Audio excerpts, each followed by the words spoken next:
أعوذ بالله من الشيطان الرجيم. السلام عليكم ورحمة الله وبركاته.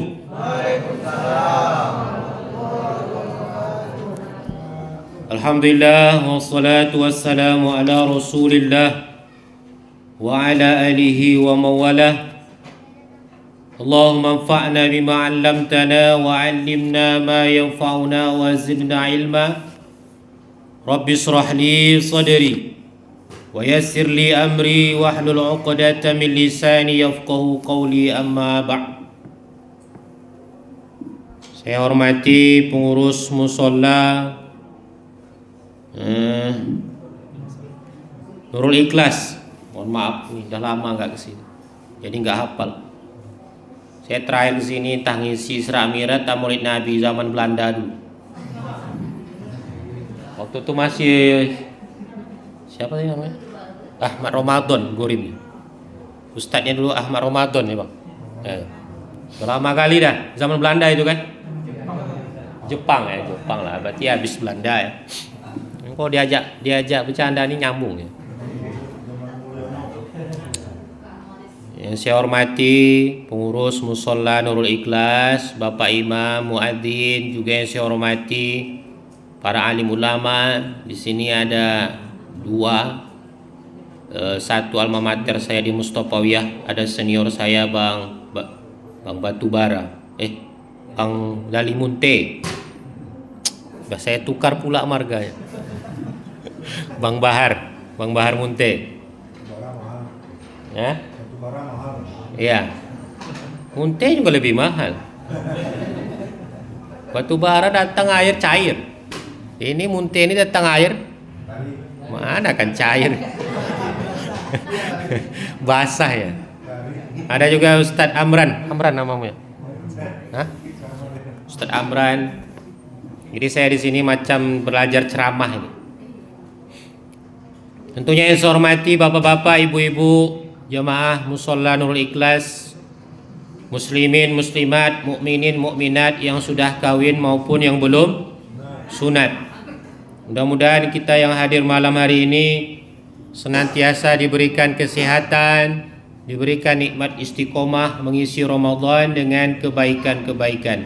Amin ya rabbal alamin.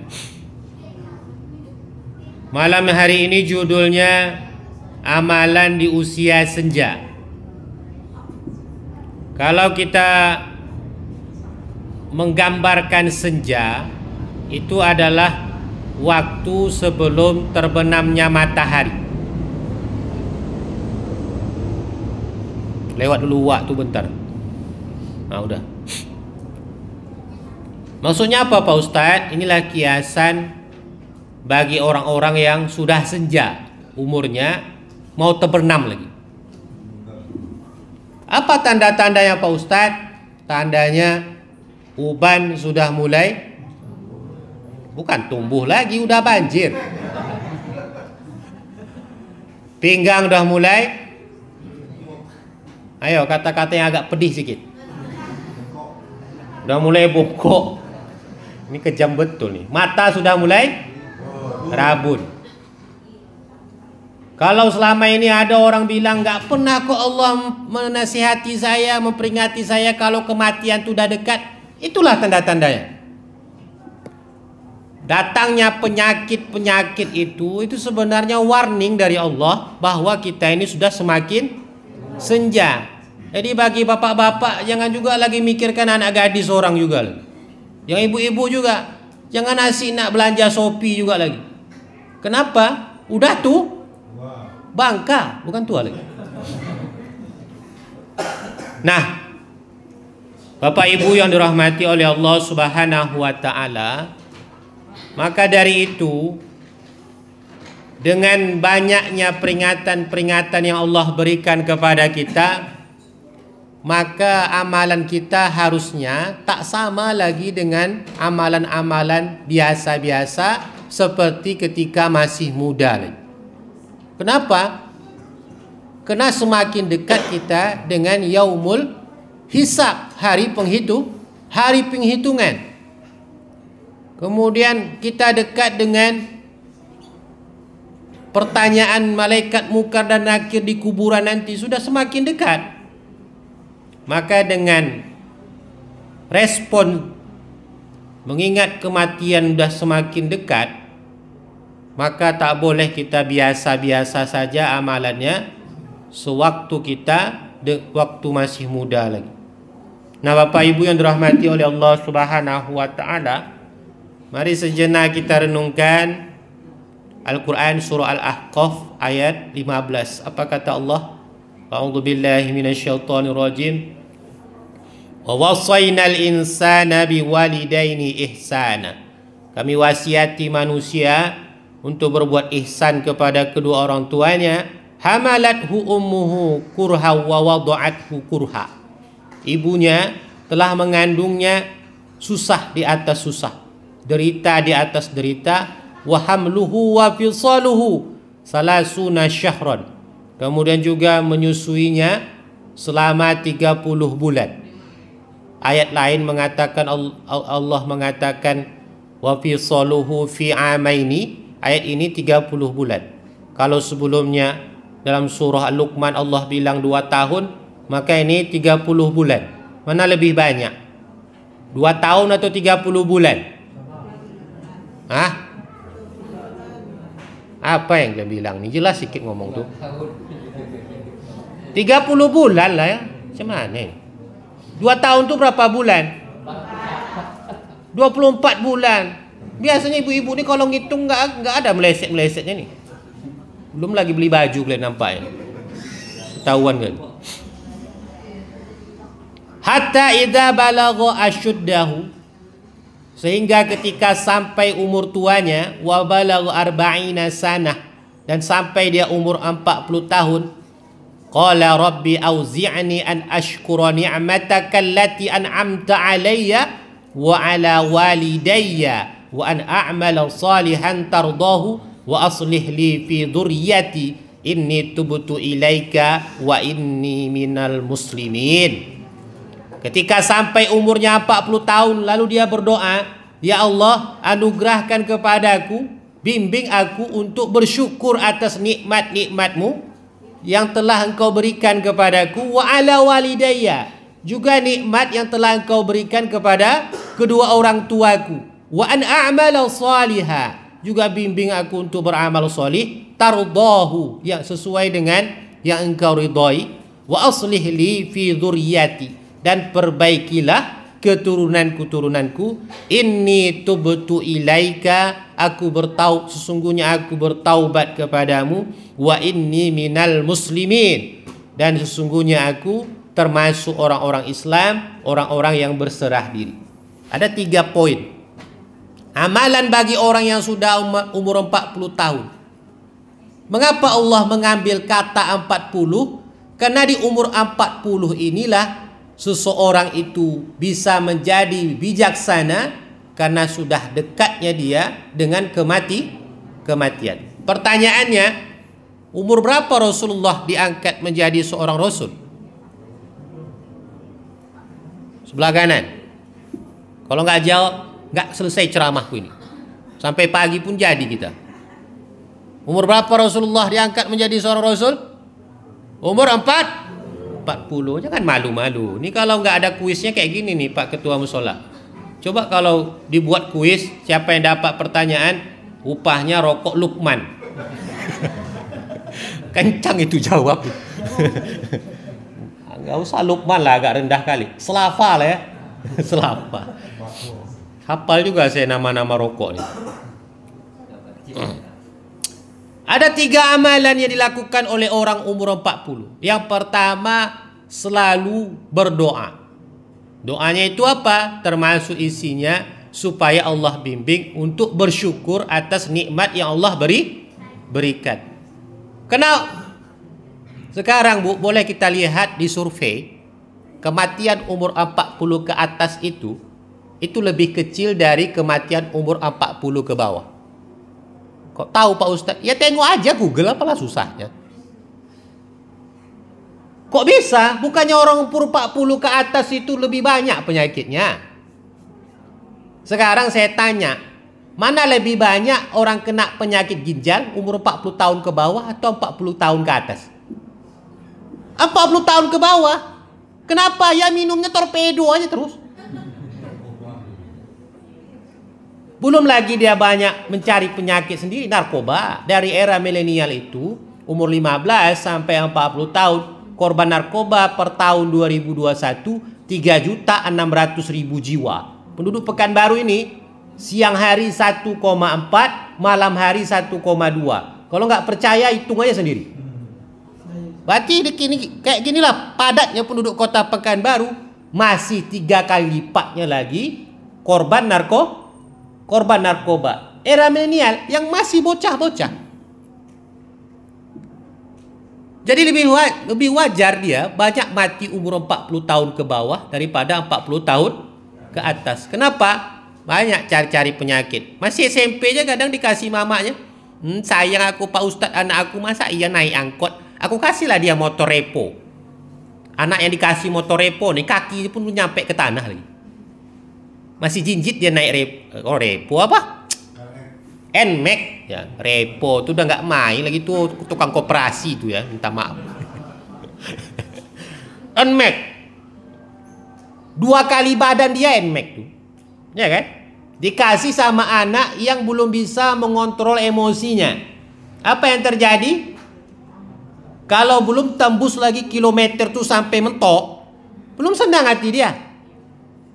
Kadang ada lagi orang tua tuh baru lagi sebulan dikasih anaknya motor, udah ada yang hilang spakeboard depannya diganti dia lah, batoknya udah hilang.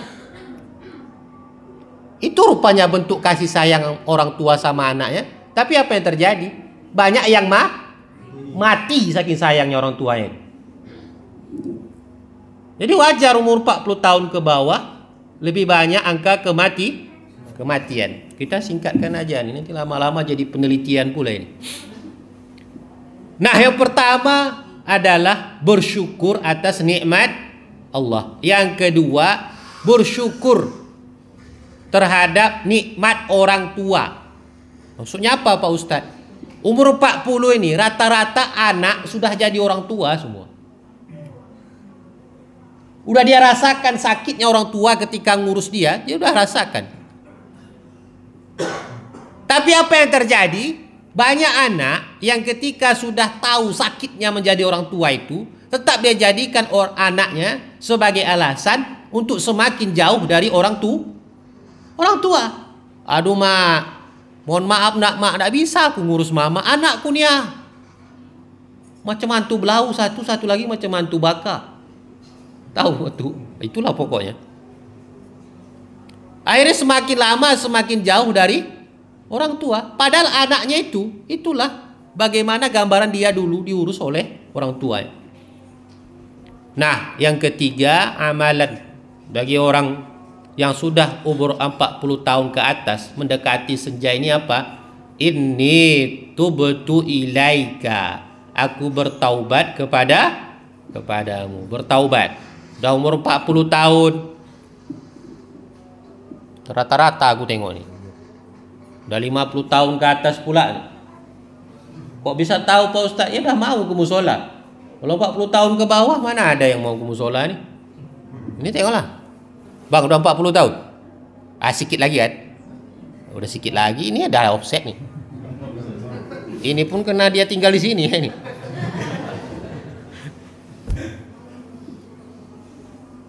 Bertaubat kepada Allah. Jangan lagi diikuti hal-hal yang dilakukan waktu masih muda dulu. Apa itu?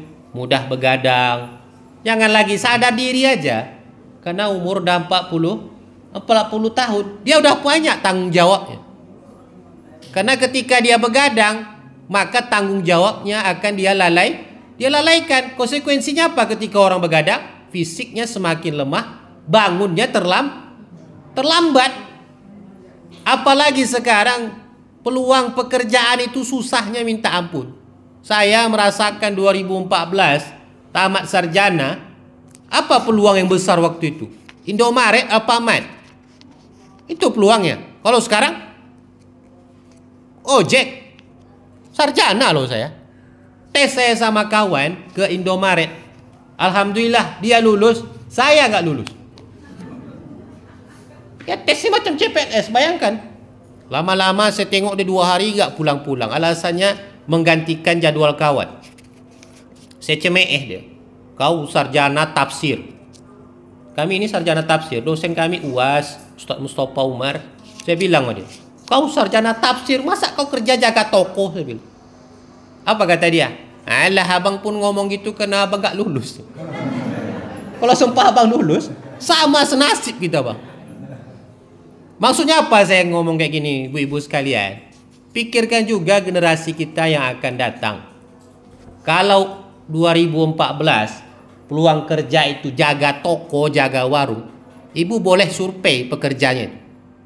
Tak satu pun orang yang gajinya itu full sesuai dengan SK-nya. Misalnya kepala toko gajinya 2,5 juta. Entah mungkin sini ada yang pekerja Indomaret atau Alfamart ya. Tapi coba tanya dia, betul gak gaji dia full terus tiap bulan? Gak akan ada itu. Kenapa? Selalu aja sistem yang namanya barang hilang. Kalau udah barang hilang itu apa yang terjadi? Gaji itulah bentuk zolimnya. Kalau enggak, tukang ojek.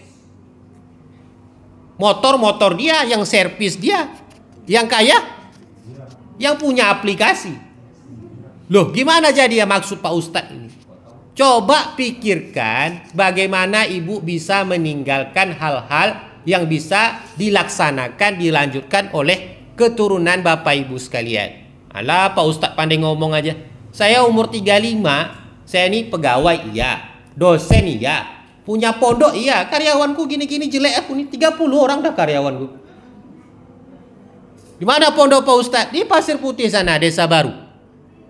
Pernah ke Bombara? Pernah ke Bombara, habis itu ada SD negeri, kan jalan agak nikung tuh. Ke kanan ada pabrik Murakua, belakangnya pondok saya. Karyawan saya 30 orang, santri saya 300 orang. Di situ udah jelas peluang anak saya 2 orang laki-laki, situlah dia akan bekerja. Kalau dia mau cenderung ke agama Allah ini, disitulah dia berusaha. Nah, gimana dengan kita? Karena sekarang udah 17 menit. Karena sekarang ini banyak kehidupan ini diatur oleh apa yang dia tonton di internet. Baju maunya yang jutaan, sepatu yang jutaan. Ini udah seperti tradisi kehidupan. Akhirnya apa? Orang tua poya-poya, anaknya sengsara. Kenapa? Orang tua tak memikirkan generasi yang akan datang. Coba dulu ibu bapak ingat orang tua bapak ibu dulu, atuk nenek gitu. Apa yang dia lakukan di umur 60-70? Udah bongkok dia. Kita ajak dia ke rumah, gak mau dia tahan lama. Aduh, ayam aku tuh siapa yang ngasih makan di kampung sana? Ayam. Bebek aku lagi tak siapa yang ngasih makan. Seolah-olah dia lebih sayang sama ayamnya daripada kita. Tapi apa yang terjadi? Sampai di kampung dia tanam durian, dia tanam duku. Semua dia tanam. Untuk apa sih? Padahal ketika berbuah 5 tahun, 4 tahun, umurnya gak akan sampai lagi. Betul kan? Untuk siapa dia tanam itu? Untuk kita. Ada alasan kita balik kampung, minimal alasan durian, walaupun orang tua. Tapi ketika kita makan durian itu, kita makan duku, kita makan langsat, mengalir pahalanya juga untuk yang menanam. Nah, sekarang saya tanya ibu, bapak ibu sekalian, udah berapa batang? Oh, banyak Pak Ustadz, tanaman tumbuh depan rumah saya, semak-semak itu. Oh, itu tak perlu bapak ibu tanam sendiri, dia tumbuh sendiri.